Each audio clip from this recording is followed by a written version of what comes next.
Hello everyone, welcome back our channel. കുറച്ച് ദിവസം കൊണ്ട് ഞാൻ ചേട്ടൻ്റെ അടുത്ത് ചോദിക്കുകയാണ്, ചേട്ടൻ ചെയ്യുന്ന പോലത്തെ വർക്ക് ഏതെങ്കിലും എനിക്ക് ചെയ്യാൻ പറ്റുമോ, അങ്ങനെ ചെയ്യാൻ പറ്റുന്ന വർക്ക് ഏതെങ്കിലും എനിക്ക് തരുമെന്ന്. അങ്ങനെ ഇരിക്കുമ്പോഴാണ് എനിക്കൊരു ഐഡിയ തോന്നിയത്, ഏതെങ്കിലും ഹോം ഡെക്കർ ആക്ടിവിറ്റീസ് ചെയ്യാമെന്ന്. അപ്പോൾ നമ്മൾ ഇവിടുത്തെ സ്റ്റെയറിൽ ഗ്ലാസ് ഇട്ടിട്ടില്ല, ബോർഡാണ് ഇട്ടിട്ടുള്ളത്. അപ്പോൾ ആ ബോർഡിൽ എന്തെങ്കിലും ഡിസൈൻ ചെയ്യാമെന്ന് ഞാൻ വിചാരിച്ചു. അങ്ങനെ ചേട്ടൻ എനിക്ക് ബ്ലാക്ക് കളർ പെയിൻറ്റും കുറച്ച് മാസ്കിങ് ടൈപ്പും വാങ്ങിച്ചു തന്നു. അപ്പോൾ ഒരു സൈഡ് സ്ക്വയർ ഷേപ്പിൽ, ഇന്നൊരു സൈഡ് ട്രയാങ്കിൾ ഷേപ്പിൽ മാസ്കിങ് ടാപ്പ് ഒട്ടിച്ച്. ഫസ്റ്റ് ടൈം ചെയ്യണതുകൊണ്ട് എത്രത്തോളം പെർഫെക്റ്റായി വരുമെന്ന് എനിക്ക് അറിഞ്ഞൂടെ, എന്നാലും ട്രൈ ചെയ്ത് നോക്കാം. എൻ്റെ അടുത്ത് എല്ലാവരും ചോദിക്കാറുണ്ട് എന്തുകൊണ്ട് പ്രഗ്നൻസി വീഡിയോസ് ഒന്നും പോസ്റ്റ് ചെയ്യാറില്ല എന്ന്. കുറച്ച് ഹെൽത്ത് ഇഷ്യൂസ് കാരണമാണ് പോസ്റ്റ് ചെയ്യാത്തത്. ഇനിയുള്ള ഡേയ്സിലെങ്കിലും വീഡിയോ ഇടാൻ ട്രൈ ചെയ്യാം. ഇതുപോലത്തെ ഹോം ഡെക്കർ ആക്ടിവിറ്റീസ് ആർക്ക് വേണമെങ്കിലും ചെയ്യാം. ഇൻട്രസ്റ്റ് ഉള്ളവരൊക്കെ ചെയ്ത് നോക്കൂ. നമ്മൾ വീഡിയോ കണ്ടിന്യൂസ് ആയിട്ട് വാച്ച് ചെയ്യണവർക്കറിയാം, ഇവിടുത്തെ ഓരോ വാളും ഓരോ കളറാണ്. അതിന് റീസൺസ് ഉണ്ട്.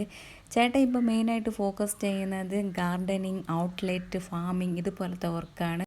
നമ്മൾ ഇൻഡോർ വർക്ക് അപ്ഗ്രേഡിങ് വീഡിയോസ് ഉടനെ പോസ്റ്റ് ചെയ്യുന്നതായിരിക്കും. മസ്റ്റായിട്ട് നിങ്ങൾ വാച്ച് ചെയ്യുക. ഞാൻ കട്ടയ്ക്കിരുന്ന് പെയിൻറ്റ് ചെയ്തിട്ടിരിക്കുന്നത്. പെയിൻറ്റ് ചെയ്തപ്പോൾ തന്നെ എനിക്ക് മനസ്സിലായത് ഞാൻ വളരെ സ്ലോ ആണെന്ന്.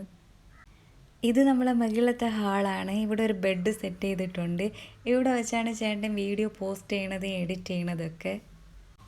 അങ്ങനെ പെയിൻറ്റ് ചെയ്ത ബോർഡൊക്കെ ഉണങ്ങാൻ വച്ചിരിക്കുകയാണ്. എല്ലാ ബോർഡും ഉണങ്ങി കിട്ടിയില്ല, 2-3 ബോർഡ് മാത്രമേ ഉണങ്ങി കിട്ടിയുള്ളൂ.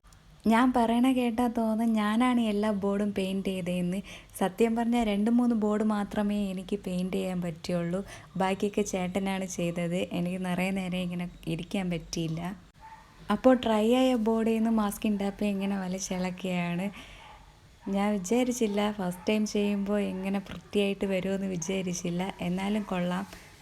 എന്തായാലും നമുക്കിത് ഇഷ്ടപ്പെട്ട്. നിങ്ങൾ ഇതുപോലത്തെ വെറൈറ്റി ഹോം ഡെക്കർ ആക്ടിവിറ്റീസ് ചെയ്തിട്ടുണ്ടെങ്കിൽ കമൻറ്റ് ചെയ്യൂ. അങ്ങനെ ട്രൈ ആയ ബോർഡൊക്കെ ഫിറ്റ് ചെയ്ത് താഴെ നോക്കുമ്പോൾ മുകളിലത്തെ വ്യൂ കാണാൻ പൊളിയായിരുന്നു. നമുക്കെന്തായാലും ഇഷ്ടപ്പെട്ട്. നിങ്ങൾക്ക് ഇതുപോലത്തെ യൂസ്ഫുൾ ഹോം ഡെക്കർ വീഡിയോസ് ചെയ്യാൻ ഇൻട്രസ്റ്റ് ഉണ്ടെങ്കിൽ ഫ്രീ ടൈമിൽ വീട്ടിൽ ഇരുന്ന് ചെയ്യുക. അപ്പോൾ ഈ വീഡിയോ ഇഷ്ടപ്പെട്ടാൽ ലൈക്ക് ചെയ്യുക, ഷെയർ ചെയ്യുക, കമൻറ്റ് ചെയ്യുക, സബ്സ്ക്രൈബ് ചെയ്യുക. അടുത്ത വീഡിയോ കാണും വരെ tata bye bye. Love you all. Keep supporting us. Thanks for watching.